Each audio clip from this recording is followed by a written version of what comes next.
Did you enjoy having a lot of family very close to you? I did. We had a lot of get-togethers. I actually think at one time we lived in an apartment building. I think it had 20 apartments. I think my family had all 20 apartments. So we lived very close together. But it was a lot of fun. We were Italian, so we ate a lot of meals together, had a lot of family get-togethers. Did you have any memorable parties or gatherings? Uh, Not any one stands out. They were always a lot of fun, a lot of screaming and yelling by my uncles, and a lot of storytelling and that sort of thing.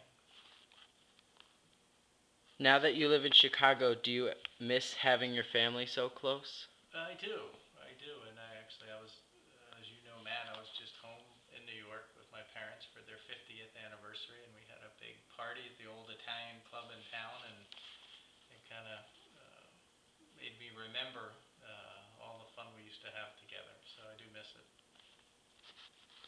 Have you ever been put down for your Italian upbringing? Um, I think as in the younger days, I think there was a lot of ethnic slurs, so to speak. The Italians and the Irish and the Jewish folks. That's sort of what my town was made up of, and there was always sort of a little bit of edge around all of that, but most of it in good fun.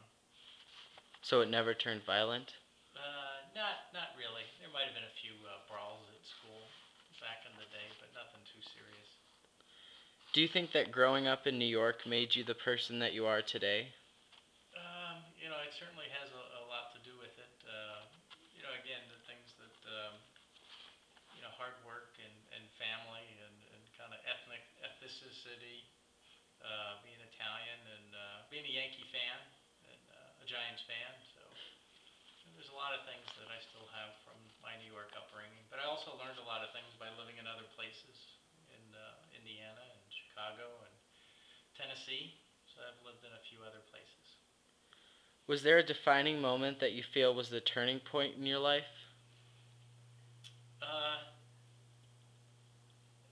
That's a good question. Yeah, I think going to college was a turning point.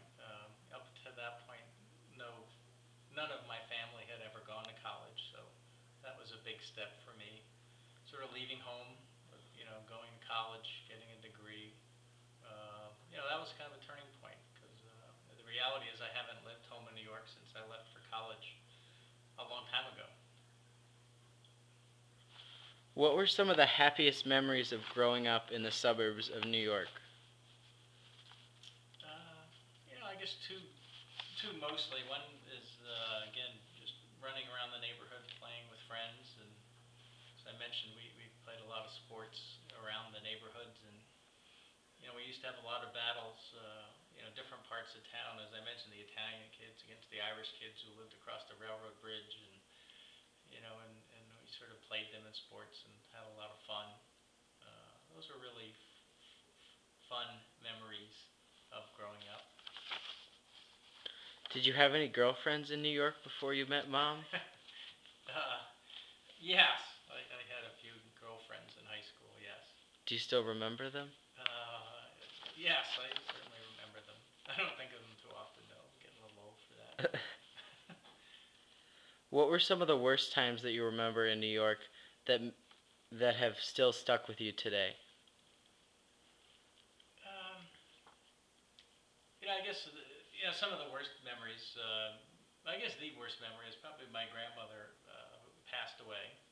Um, I only had my father's parents alive. My mother's parents died before I was born, so I only knew two grandparents.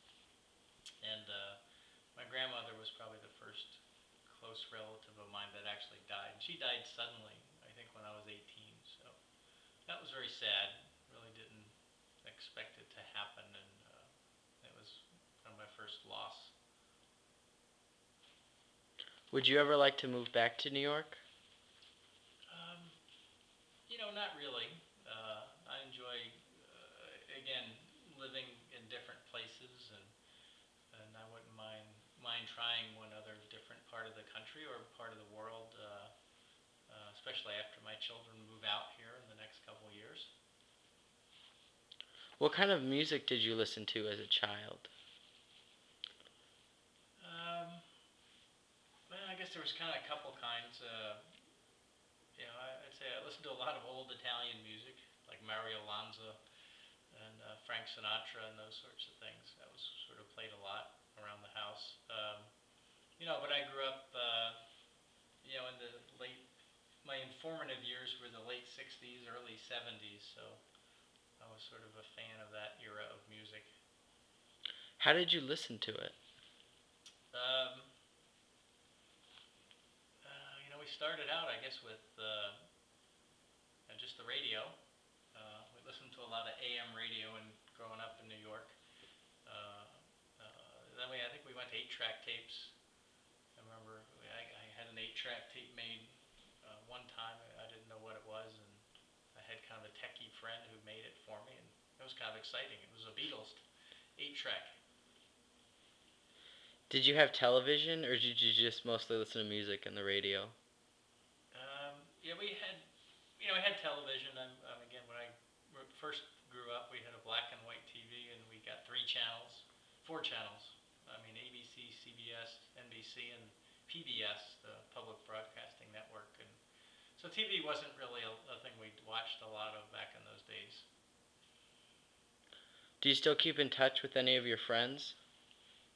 Um, I keep touch with all my relatives. As you know, my cousins Albert, Ricky, Ralph, Jimmy. So mostly with relatives, my cousins that were around my age.